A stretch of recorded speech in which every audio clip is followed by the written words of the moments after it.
The most famous of the heroes of Christendom was Rui, or Rodrigo Diaz, leader of the Reconquista, a movement that ended the 700-year occupation of the Iberian Peninsula by the Moors.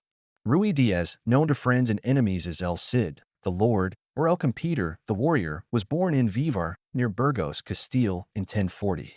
A ruthless professional soldier, he entered legend as a hero, the savior of his country. His heroic deeds are celebrated in the 12th century epic Poma del Cid, and later, in 1512, in the Chronica Particular del Cid. Both tell us about the Cid and Babieca, the white horse that accompanied him on campaigns for 30 years. The horse was a gift from the Cid's father, a priest known as Pere Prinos, or Fat Pete. He gave the young man the opportunity to choose the best colt, in the spirit of the Spanish house, such as that of the Carthusians of Jerez de la Frontera, where the tradition of horse breeding reigned. The young man chose a small and weak animal, causing the priest to exclaim, Babieca. With this name, the horse became famous.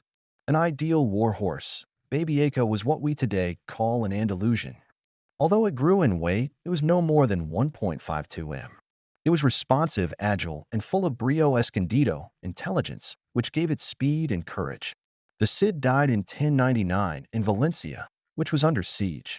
Aware that the news of his death might weaken the morale of his troops and encourage the enemy, he gave his last order.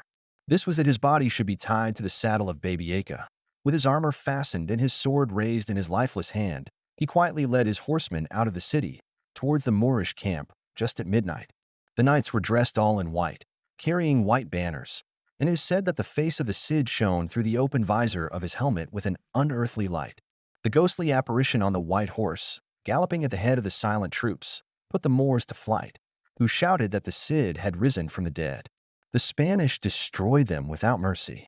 The Cid was buried in the monastery of San Pedro de Cardena, near Burgos, although his body was moved to Burgos Cathedral. Babieca was never ridden again. He died 2 years later, at the age of 40.